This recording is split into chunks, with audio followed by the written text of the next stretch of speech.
it is Trimble DGPS here. धेरै useful channel छ follow मात्र गर्नु तपाईहरुलाई DGPS को यो हेड भइहाल्यो हैन geospatial अनि यो चाहिँ तपाईहरुले यहाँनिर खोल्न सक्नुहुन्छ यसलाई हैन घुमाएपछि यो खुल्छ अनि यसको चाहिँ हाम्रो हाइट भनेको 0.25 मिटर हुन्छ के भनेको यहाँनिर तपाईहरुले देख्न सक्नुहुन्छ त्यसपछि हामीले यसलाई तलबाट यहाँनिर यसरी स्किबाट यसरी कस्ने अनि त्यसपछि अब हामीले चाहिँ यो यहाँनिर यदि हामीले पहिल्यै पेक गाडेको छ भने त्यही अनुसार हामीले सेन्टिङ गर्ने हो तर अहिले चाहिँ हामीले त्यो नर्मल सिक्नको लागि गरेको हुनाले चाहिँ त्यसरी हामीले सेन्टिङ गरेको छैनौँ अहिले चाहिँ हामीले सिधै अब यो लेगबाट चाहिँ एउटा लेगलाई चाहिँ फिक्स गरेर घुमाएर चाहिँ हामीले यो गरिन्छ ल लेभलिङ चाहिँ गरिन्छ हैन एउटालाई यो फिक्स गरिसक्यो यो घुमाउँदा हो के हो यसो थित्दा थित्दै आउँछ के हो ल अच्छा अच्छा थोरै ओ थोरै माथि यो सिधै है सिधै उताको थोरै उचाला त अनि भइहाल्छ थोरै है थोरै त तल तल तल थोरै तल ल अब ल तिम्रो यो थोरै तल हातैले ल यसरी चाहिँ होइन यो भनेको त अनि प्रोफेसनल भइहाल्यो नि प्रोफेसनल सर्भेयरले खुट्टाबाटै होइन त्यसरी चाहिँ सेन्टिङ मिलाइदिन्छ नि यो भयो होइन अनि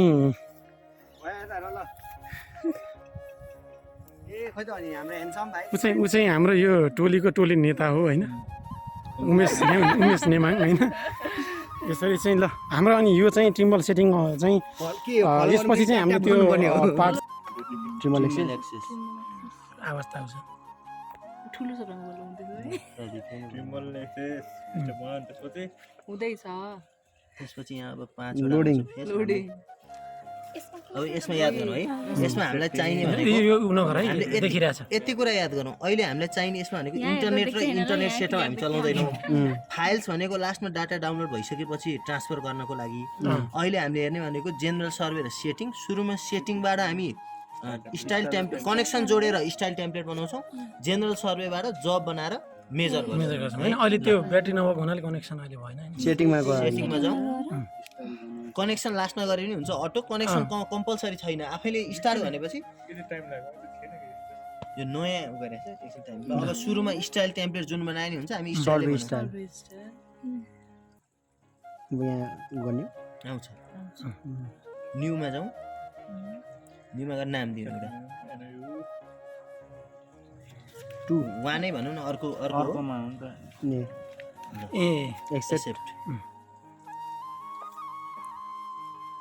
टाइम लाग्यो फेरि एकचोटि गर्नु पर्ला त्यो एक्सेप्ट अब एकछिन है अब बेस अप्सन यहाँ अहिले मैले भनेको थिएँ नि रोबर लिङ्क हुन्छ हामी बेस अप्सनमा जान्छौँ सबै हाम्रो बेस अप्सन नै हो दाइ यो लिङ्क चाहिँ हामीले स्टार्टिङ के काइनेमेटिक्स अर्को मेसिन चलाउनुमै गर्नुपर्छ अब यसमा धेरै सेटिङ मिलाउनु पर्छ है पहिलो कुरा चाहियो नि त एन्टिनाको त्यो मलाई उयो नै हो सर्वे टाइप यसको नि फास्ट स्ट्याटिक हुन छानौँ माथि सर्वे टाइप माथि फास्ट स्ट्याटिक यसको पनि टाइप भनेको एन्टिना टाइप आरएटिएस इन्टरनल नै हो त्यहाँ तल छ आरएटिएस इन्टरनल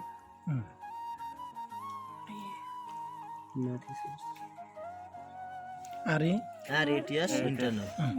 तल त्यसपछि अब एन्टिना हाइट नाप्नु पर्यो ल एकछिन बटम अफ एन्टिनामा त्यो ठीक छ बटमबाटै कति छ एकछिन नापौ त गलियो नि त त्यसलाई पनि गरौँ एकछिन कुराउनु त पज गरौँ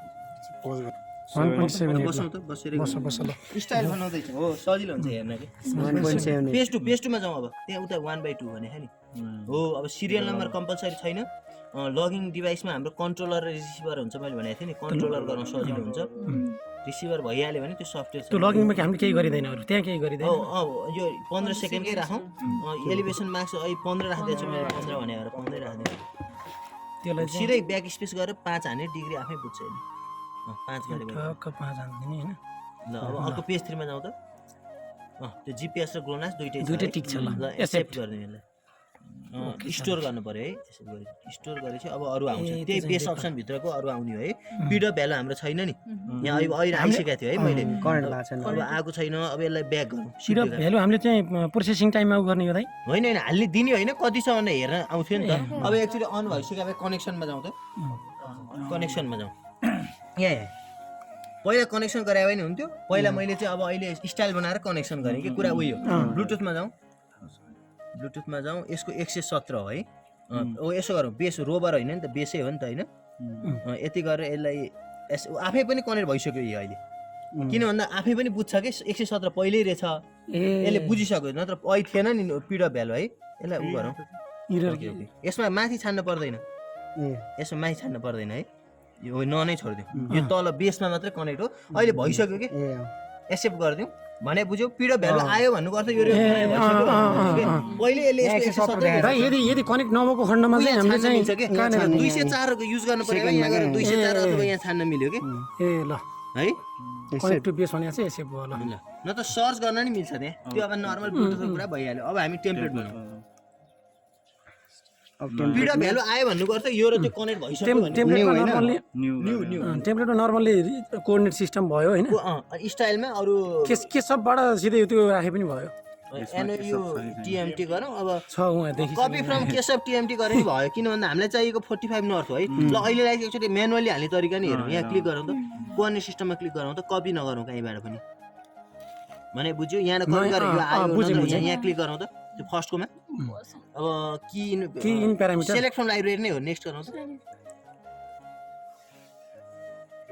यहाँ अब वर्ल्ड वाइड युटिएम यहाँ छान्न मिल्छ कि धेरैवटा मध्ये लास्टमा हुन्छ है वर्ल्ड वाइड युटिएम अब हाम्रो 45 नर्थ हो नि ठिक छ ल यसरी छाने पनि पाइयो है स्टोर कुरो उयो बुझियो कुरो उयो है ल यसलाई एनओयू 1 टिएमटी पेज 2 मा जाउँदा के छ हेर्नु अपरेटरको नामहरु छन् अरु केही छैन अपरेटरको नाम आदि इत्यादि कुरा हुन् ए यो यसमा हाल्नु पर्छ भन्ने छैन है ल एक्सेप्ट गरौँ यसलाई एक्सेप्ट यो कम्पल्सरी भएन ल अब यति गरेपछि अब ब्याक जाउँ अब हामी अहिले सेटिङमा गएको थियौँ अझ ब्याक जाउँ अब यहाँ तीनटा युज गर्यो है हामीले याद गर्नु कनेक्ट युज गर्यौ टेम्प्लेट युज गर्यौ सर्भर स्टाइल युज गर्यो ब्याक जाउँ अब जेनरल सर्वेमा जाउँ यहाँ गएर जबमा जाउँ न्यू जब गरौँ ल न्यू जबमा नाम दिउँ अब यसको जबको नाम चाहिँ याद गरौँ है पछि हामीले डाउनलोड गर्दाखेरि कन्फ्युज नहोस् हामीले एकरूपता एनओयू नै भनेको के नत्र जस एनओयू 2 बी जस आजै डाउनलोड कपी पेन ड्राइभमा हालिहालौँ हाम्रो है त्यो एनओयू अहीँकोमा के राखेको थियौँ हामीले जस त्यो यहाँ टिपौँ कि यहाँ अनिस यहाँ टिप के यो अर्को सेकेन्ड 117 भनेर कहीँ रिसिभरको त्यो छ नि एनओयू 2 त्यो बुझेर यसो गरेर टेम्प्लेट हाम्रो चलाउनु पर्यो नि यो रिसिभर 117 राखेर नभए बुझ्नलाई के अहिलेकोमा 204 राख्दिउँ भने बुझ्यौ 117 को बेसको नाम के छ फाइल नेम के नाम राख्यौ एनओयू टेम्प्लेटमा राखियो एनओयू 2 यति भनेपछि त हामीले यो यो यो यसको काम छ हैन त्यो एनओयू 2 टेम्प्ट एनओयू 1 टिएमटी तान्यो हैन एक्सेप्ट गर्दिउ एक्सेप्ट गर्दिउ जब पेज 2 मा के छ कि त्यही अहिलेकै कुरा हो कि टेम्प्लेटमा जे कुरा हो त्यही आउने हो कि ल अब मेजरमा जाउँ जब बनाएपछि किन हाम्रो जब एनओयू 2 छ के एक्टिभिटी अब यो स्टाइल छान भने हो यो थाहा नहुँदा झुकिन्छ मान्छे के यो के को लिस्ट भनेर झुकिन्छ कि हाम्रो त्यही हो स्टार्ट बेस रिसिभर नेक्स्ट गरौँ ए नो नो नो नो अहिले एन्टिना छान्न बिर्सिएर चाहिँ स्टाइलमा हाम्रो आरएटिएस इन्टरनल छानेर रहन्छ बुझ्यौ ल एकचोटि फेरि उता एक्जिट गरौँ त अथवा मेजर गर्दै छान्न नि चेन्ज गर्न नि दिन्छ नो मेजरमा जाऊ त यो स्टाइल छान्ने बेलामा नि स्टाइल छान्ने स्टाइल हैन हाम्रो तिमीले छानेकै छैन त्यही त मैले त्यही त अनि हाम्रो यहाँ खोजिरा हो क्या बनाएको चाहिँ क्लिक भइसकेछ कि एनओयू 1 यो चाहिँ हो अब स्टार्ट बेस रिसिभर गरेर अब भइगयो नि सिद्धो अब यहाँ यसको नाम देऊ होस्टेल के नाम दिने यसलाई अब एचओएस भनेर दिउँ न ल होस्टेल एरिया भनेर चिन्नु होस्टेल ब्याक साइड ल होस्टेल भनेपछि बुझ्योस् पोइन्टको नाम के कन्फ्युज नभए बोयज होस्टेल लेख्नु यो स्टार्ट बेस रिसिभर गरे हो बोयज ल यति भयो अब यसमा तिमीलाई हेर न एन्टिना हाइट मिलिहाल्यो ल enter bottom of antenna mount point okay यो सोध्छ कि हाम्रो बोयज होस्टेल भन्ने छैन नि स्टार्ट अब सुरु भयो भिडियो पनि आउन थालिसक्यो पिडअप भ्यालु आइसक्यो टाइम भयो कति बेर सुरु भयो टाइम ल टाइम 12:48 45 भइसकेछ 12:48 हजुर 12:48 55% 12:48 टिप है ल अब नेक्स्ट स्टेसन पिडअप भ्यालु कति छ पनि एकचोटि हेरौँ सुरु गरौँ 2.7 हेर त यहाँ घर छ नि मल्टिपाथिरहरुको कुरा उत्तिकै हो त्यहाँ भन्दा यहाँ के फरक छ तर यो घरले सेटलाइट 10 वटा सेटलाइट टिपिरहेको 10 वटा अभियसली त्यहाँ भन्दा कमै छ नि 9 वटा यो अलिकति 1.78 यो अलिकति एरिया मल्टी पास पनि भयो ल यो चाहिँ ट्रिम्बलको हो है